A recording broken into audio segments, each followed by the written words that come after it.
Hello guys, and welcome back to another cold episode. What is the best deck for climbing with the new cards that have been released in Yu-Gi-Oh Master Duel?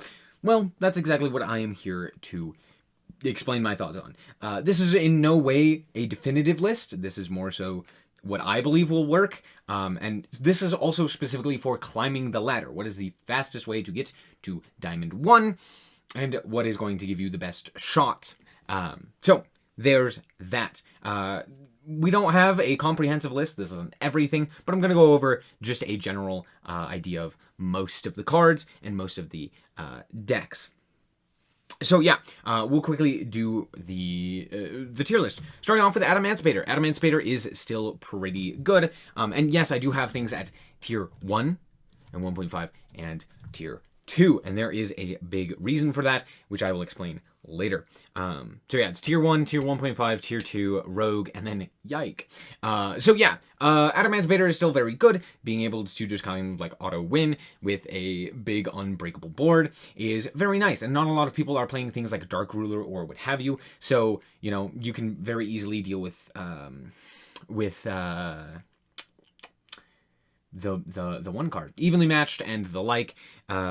You can go, you have a bit of difficulty going second, which is a bit of an issue, but other than that, I still think it's pretty good. I'm actually going to move this down to tier 2. I still think it's good. Block Dragon to 1 kind of doesn't matter. You still have access to grass. You still have access to all of your Vernisylphs as well now. You still have access to the Ishizu cards, which are significantly worse, mostly due to the Ishizu stuff, but I mean, it's still pretty good, just kind of auto wins games sometimes. So we're going to put it at tier 2. And also just loses to Maxi, which is a problem. But there you go, tier 2.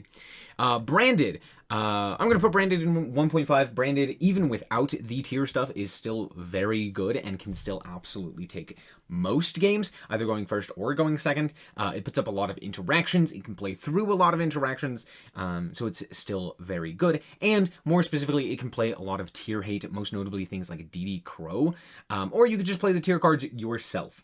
So there's that. Lots of different tech options as well available for the branded stuff. You can play it with grass with like the Ishizu stuff as well. That's still a very big possibility. But yeah, I mean, it's not like it got weaker. It's more like it just was replaced by some of the other decks that have better options. Next up, we have Dinosaur. Dinosaur is still pretty good. Like, you just kind of auto win a lot of games due to misc and your opponent not really having a way to interact with you. So there's that. We also have access to like UCT to flip everything, which is a very, very strong interaction. You can end on Abyss Dweller as well as like Elf and IP Masquerena and all sorts of stuff like that. So there's still lots that you can do. And yeah, I mean, just being able to consistently end on Abyss Dweller is absolutely crazy. Again, going first, you have really good setup. Going second, you can like search out Pank, you can search out Dogeron, you can search out like if you have Small World, or yeah, not Small World, Lost World, you can just like OTK almost indefinitely. Like, there are a lot of really good options. Not better than Adamantipator, but still very strong. Dinomorphia is, I'm gonna put it at Rogue. Rexstrom is just very good overall. Being able to like sit on that is nice, but like you're gonna have a very rough time overall trying to deal with all of the back row hate, as well as more specifically just like dealing with having such low life points. There are so many things that just randomly burn, and when you're not really prepared for that, there's that. Also, you don't really have the greatest of time against like banish effects like Macrocosmos, Sci-Fi, etc. It's not like the worst, but you know, it's difficult. It just kind of like going first, that's kind of all you have to do. So not exactly the strongest. You could definitely get it to Diamond 1, but yeah, it'd be difficult. All of these decks from Rogue to Tier 1 are going to be able to get to Diamond 1. It's just a matter of how long it will take. Next up, we have Dragon Link. Dragon Link is still very, very strong. Having access to like Levianeer to specifically shuffle a card instead of like sending it to the graveyard. Ending on like Seals is still very strong. It's only going to get better as well with the Bystials that eventually come out. It's, you know, Boral End is a powerhouse. You know, there's a lot of things that are just very strong about this deck. It's not perfect, but I would say that it's probably not as strong as Adamantipator. It's still very good, but yeah, there's that. Next up, we have Drytron. Drytron is again, it's pretty decent. It just kind of does the same thing that like Adamantipator does, making an unbreakable board, or just like setting up a big floodgate that just you can't really out. But all in all, it's not really going to do all that well, mostly due to all of the graveyard hate. Things like Flu, things like Exosister, things like Sprite even can play a myriad of back row, or not back row, graveyard hate, which is very bad for this deck overall. It's still good. It can still set up incredible turn 1 boards. It can go second pretty effectively as well, even against tier and stuff like that. But I mean, it also loses very hard to Maxi, so I'm going to put it in Rogue. Eldritch. Hey, Eldritch can still just play a myriad of floodgates. I'm going to put it in tier 2, probably a bit above Dino. Very strong still, with a myriad of floodgates that you can play. Plays very well under a lot of them as well. Specifically, like, there can be only one, skill drain, etc. There aren't as many floodgates available, but you still have the ability to kind of like deal with... Actually, hold on. I just remembered all of the graveyard hate that's also running around. I'm going to put this in Rogue. Yeah, because of the graveyard hate, not as good. Forgot about that. I was thinking of like other... I was thinking of Labyrinth. Labyrinth has a better time. But yeah, Eldritch is still decent. Still able to play the game. Still able to kind of do things. Yeah, we'll put him below Drytron. Moving on, we have Endymion. I'm going to put it at the top of Rogue right now. Pendulum is fine. It does have a bit of a problem due to like Macrocosmos and Dimensional Shifter. And I think Fissure as well. I think they all kind of do the same thing against Pendulum, where it just like ruins the Pendulum cards, where instead of going to the extra deck, they go to the graveyard and then get banished. So there's that, which does make it a bit of a problem. But even with that being said, Endymion's still able to play the game. It doesn't have the greatest of time. I'm actually going to put this below like everything except for Dinomorphia. It's not great. It's not great. We'll just go with that. Flunder. Flunder is very good. I'm going to put it at tier 1.5. Flunder has the ability to both go first and go second. It has the ability to board in a whole bunch of like graveyard hate for tier. It has the ability to make like unbreakable boards. It's kind of more determined by how well you draw rather than like how well your opponent plays most of the time. So yeah, Flunder is still very, very strong and can easily get to Diamond 1. Now, we have one of the first new decks, that being Runic For Hire, which is very good. It is just a solid, recursive engine, or like, draw engine, basically. For Hire has some pretty good interactions. Runic has the ability to, generate 1 million cards, and put together, they both generate 1 million cards, while also being able to, set up additional interactions. Just overall, very strong. I would expect to see them in probably, like, tier 2, probably below Adamantipator, but still very good overall. And yeah, the For Hire stuff is very good. So there you go. Spiral is just Adamantipator. It's just Adamantipator. They do the same thing, just slightly differently. They make unbreakable boards and then laugh. So there you go. Don't really have anything else to say about that. We're going to talk about Labyrinth. Labyrinth actually is really well positioned to be the floodgate deck of the format. They can play a lot of very strong floodgates. Most notably, they don't care about Dimension Fissure or Dimensional Fissure, so they can just activate Dimensional Fissure and turn off the effects of the tiers. But another notable thing is that they can play Soul Drain, which means that they also turn off banished effects, which is also very good against Flu. So yeah, just a good floodgate deck. Cool. Now granted, they can also play normal traps and stuff like that, which is totally viable, but it's not going to be nearly as good. But yeah, lots of floodgates, just preventing the opponent from playing the game. Still very good. I'm actually going to put this probably below Spiral, below Runic. Yeah, we'll put it there. Very good, though. Lyrilisc Tri-Brigade. Lyrilisc Tri-Brigade is still in the same position that it was previously, where it is pretty good. I'm actually... this one's hard to say. I want to put it above, like, a tier above the Adamantipator stuff, because it doesn't care nearly as much about the graveyard hate, because you can kind of just play through the Lyrilisc stuff. So something like Dimensional yeah, Dimensional Shifter kind of doesn't do as much, but it's still very problematic. But I mean, ending on Assembled Nightingale, Ensemble Blue. Yes, Ensemble Blue Robin to bounce cards that are special summoned is very powerful, as well as being able to go for like, being able to go for the Samorg to specifically grant target protection is very powerful in a format where tier is like the best deck and everything targets, right? It doesn't really have a losing matchup against something like Flunder as well. Like it still has a good matchup against that. It has a good matchup against basically everything else as well in the format. But I am gonna even with all of that being said, I'm still gonna put it in tier 2. I don't think it's quite in the same tier as the other ones, but it's still very playable. Definitely can get to Diamond 1. Takes a little bit more effort.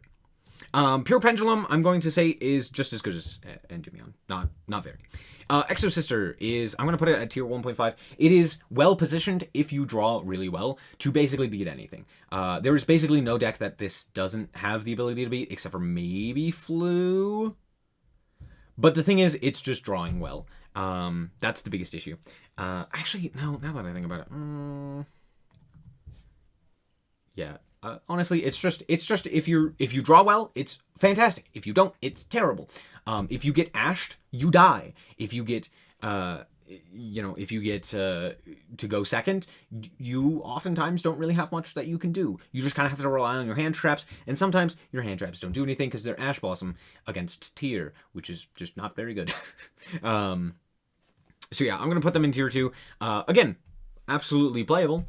Definitely a very strong deck, but I don't think they're as strong as a lot of people are making them out to be. Marincess is ass right now. They cannot do basically anything against any of the back row deck, or not the back row, but the graveyard hate. Like, they need the graveyard extensively, and so can't really do anything about that.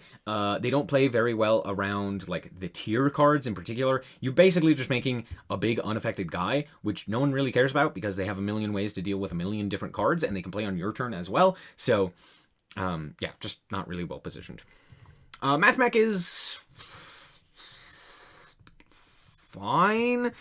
I'm gonna put them up at like the top of tier 2. They're not really too bad, but they're not really that great either. Like they're decent. They're decent, right? That's basically all that I have to say. They're decent. Nothing really changed. Naturia. Naturia Runic has the ability to end on Nat Beast as well as additional other effects, like for example with Runic cards, etc., and multiple Omni Negates and stuff like that. I would say it's going to be tier 1.5 if you actually know how to play the deck. It is a more difficult deck to pilot due to the fact that you need to also utilize the like Naturia stuff, which is kind of weird, and then also on top of that the Runic stuff to the best effect.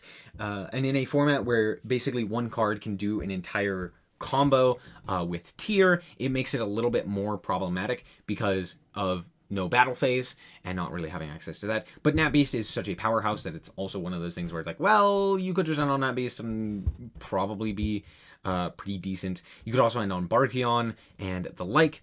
But even with that being said, I'm going to put it below Tri Brigade. I do think that it's... I'm just going to put it above Tri Brigade. I do think that is very strong, but not really the end all be all. Phantom Knights. No. There's a lot of graveyard hate. Necro Valley, Dimensional Fissure, etc. And this deck doesn't do anything. This deck does not play well against tier. It doesn't play well against anything really in the current format. It's very slow. It just doesn't do anything. It just doesn't do anything. Sorry. Runic. Runic's still good. It's still good. It's still Runic. I'm going to put it in Rogue, though. It's not all that great. I want to say Shadola's Yikes. But you can also play it with tier, which makes it a lot better. So if you're playing like a more optimal version with tier and grass and all of that sort of stuff, it becomes a lot better. You can play it with the Shufflers. You can play it... Winda's still very strong against basically every deck. Currently, except for Flunder, it does have a pretty bad Flunder matchup. I'm going to put it in Rogue above Dynamorphia, but it still does have a lot of weaknesses. You could still definitely climb, especially if you're playing like 60 card variant that just like high rolls the opponent and just kills them. because of the high roll, but honestly, there isn't that great of a matchup against tier, other than, like, I guess you make Winda and Hope. So there's that. It's not bad, but it's not great. Sky Striker is really bad. Again, Graveyard Hate makes this deck significantly worse. It's too slow in a format that is all about either generating massive advantage with things like Flunder, or with tier. You know, just constantly being able to play the game. Sky Striker just is too slow. Even the OTK doesn't really matter all that much when you go Havness. When you just activate Havness, and then all of a sudden it stops that entire combo. So it's not like that's going to end the game. So I just can't see this doing really anything. Yeah. We're gonna talk about that one last. We're also gonna talk about all of these last. This is more pure Tri-Brigade. Pure Tri-Brigade just isn't really, well, I'm trying to think of, like, how you would even build a pure Tri-Brigade list, and I honestly just don't know at the moment what you would realistically do. You could say this, we'll say that this is Tri-Brigade Sprite. Tri-Brigade Sprite is actually pretty decent. The Sprite cards specifically allowed them to play around a lot of the Graveyard Hate and not have to rely, Graveyard Hate, and not have to rely solely on the Tri-Brigade half of the engine, while also giving you the boost of the Tri-Brigade half to specifically go into things like Sure Egg, which is a non-target banish, which is very helpful, as well as the Double Dragon Lords, which is a non-target, or which is a target bounce, which is also pretty good against tier. So overall, there is a lot going for it for Tri-Brigade Sprite, Tri-Brigade Sprite. So lots of things that you can do with that specific version, and they also got the new Melfi cards, which gives it access to, like, you know, if you end on Mannequin Cat, as well as, you know, you can end on Mannequin Cat, you can end on a Tri-Brigade Revolt, you can end on an Omni Negate that also prevents monsters from going to from the hand or deck to the grave, which is very strong. So, like, lots of cool things that it can do. Very strong. Definitely not better than these two, but definitely better than like everything in tier 2. Next up, we have Virtual World. Virtual World is actually still pretty well positioned overall. I'm actually gonna put it. It's probably like, I'm gonna put it here. Being able to go like Shen as well as potentially an additional card, like, for example, a Charles to rip a card out of the opponent's hand, or a Power Tool Dragon to do the same thing, and then also end on like Chu-Che and stuff like that, is oftentimes enough, right? Especially with hand knowledge. You can also end on like the Adventure Engine, which is also pretty decent overall. So there's a lot that you can do just in general with the Virtual World stuff that still makes it pretty decent into the current metagame. Wouldn't say that it's overpowered or anything like that, but it's good. It still does its plan. Zephyra's fine. All of the Pendulum decks kind of have the same issue where it's just like, well, against Graveyard Hate, they're actually just way worse. But if they get their combo, they're still pretty good. They kind of just end on like the same board, all of them. They play basically the exact same, so it's not like that's too surprising. Next up, we have Zombie World stuff. The problem with the Zombie World stuff right now is that a lot of the floodgates were hit specifically, and then on top of that, it's a lot of Graveyard Hate, and then on top of that, like, Zombie World just kind of sucks right now. I'm going to put this just at the bottom. This is just not really all that playable. Next up, we have Zodiac Tri-Brigade, or I guess this could just be pure Zodiac, but let's be honest, it's Zodiac Tri-Brigade. Zodiac Tri-Brigade is probably the worst of the versions of the Tri-Brigade stuff. I'm going to put it below, it's not Rogue, it's not quite there. It's definitely better than those. Not better than Lab, though. The problem is, like, going into Zeus doesn't really matter anymore, because if you go Zeus, and Zeus, a tier player, they just get all of their triggers anyway, so it's not like that's going to really help you all that much. And it's very difficult for you to actually summon, like, Abyss Dweller. Not impossible, just difficult. So that's not really a too feasible of an option. Being able to play like a myriad of hand traps is also very nice. And if you played more of a pure or a pure Zodiac version, you could play like Dimensional Shifter and stuff like that. But again, that doesn't really help too much unless you draw it like every game. All in all, though, it's still very good being able to end on, specifically against like every deck that isn't tier. It's very good. Against Flu, it's good. You can end on Drident and like Revolt, and then you are able to pop your opponent's field spell and stuff like that. You can end on like Appaloosa and stuff. Like there are a myriad of other things that you can end on to deal with, like Flu or Adamantibator or Exosister or the Naturia stuff or what have you. And like you have the ability to play through a lot of that due to hand traps and the like.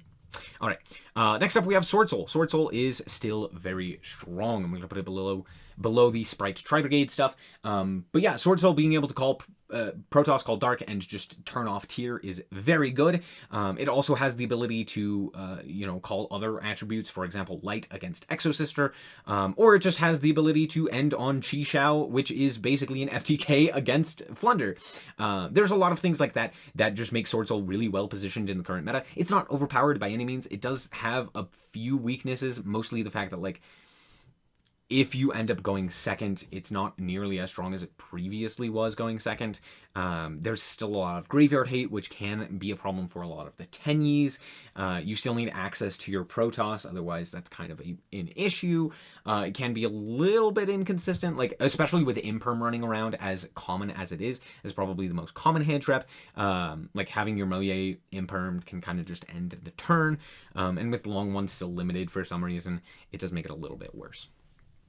Next up, we have Tier. What more can I say? I've been talking about it this entire time. Of course, it's one of the best decks to climb with. The problem with Tier is that it is difficult to play, and it's difficult to play for a long period of a time, which is why it's not going to be the best deck. The best deck, I'm going to say, is Sprite. Now, let me quickly explain why Tier is not the best. Tier has a lot of bonuses. It's basically tier 0 in tournaments and stuff like that, but in a best of one format, trying to climb when everyone has a just gun to you, or just like has every out to your boards, it makes it so that just anything you do is going to be able to be countered, right? So tier right now has just the biggest like sign saying kick me on its back that you could possibly have. And even with that being said, it's still absolutely insane. So what makes Sprite better for specifically climbing in Yu-Gi-Oh Master Duel? It's the fact that it has the ability to counter tier while also countering basically every other deck, both going first and going second, depending on your build. Now, there are lots of builds out there, and I would highly suggest playing things that can out Baguska and that can have going second cards, like Evenly Matched, right? Evenly Matched right now is absolutely insane, and Sprite has a great way of utilizing that. Sprite can end on boards that delete tier, things like Mannequin Cat to grab up End of Anubis to entirely turn off the graveyard. They can play Dimension Shifter and still play around Dimension Shifter and the like very effectively. They have the ability to end on Omni Negates, or more specifically a spell and a spell trap and a monster negate with red and carrot. They have the ability to change up their meta deck or their extra deck in order to accommodate whatever they end up seeing more often. For example, they can play, they can play things like Jin Buster. They can play things like Onibimaru. They can play things like etc., right? We don't have access to Mosquito yet, but eventually. They can still have access to Zeus, which is very strong, and all of those things. So right now, I would say that Sprite is the most well-positioned because it specifically doesn't have a target on its back that everyone is wanting to beat it, right? Tier is just overly compensated for. There are so many decks, even Tier itself, that has outs to Tier. Very few decks are prepared, especially in a best of one, to deal with a board that something like Sprite makes, right? No one's playing Dark Ruler. No one's playing Kaijus. No one's really playing like all of these outs that are very, very strong against Sprite. And so because of that, you're going to have a great time climbing with it. Now, granted, if all of a sudden more people are preparing for Sprite in their main decks, or just preparing for Sprite in their boarding, or like on the boards that they make, Tier immediately becomes the best deck. If you are at all prepared for Sprite in general, then like it becomes significantly worse and it trades places. But right now, because no one is, like everyone is just preparing for Tier, Sprite is very well positioned. It doesn't really have a bad matchup against anything really. It beats Sword Soul, it beats Branded, it beats, it can beat Tier due to, the heavy amount of side decking that it can play. You can play a myriad of hand traps to slow down other, like, combo decks. Just lots of cool things that it can do. So, there you go. Now, Obviously, this is not for tournaments. This is not for best of 3. This is not for siding. This is specifically for climbing in Yu-Gi-Oh Master Duel, and there are my opinions. Thank you guys so much for watching. Hope that this was helpful in any way, and hopefully gave you an idea as to what you should be playing in the new meta. That's going to be it for this episode. I hope that you guys did indeed enjoy. If you did, like is very much so appreciated. And if you want to check out more content like this, as well as more Yu-Gi-Oh, then just be sure to subscribe. Anyway, thank you guys so much for watching, and remember to always stay frosty. Bye-bye. Shout out to the Frost Guard, my members. Thank you guys so much for the support, and I hope you enjoy the content.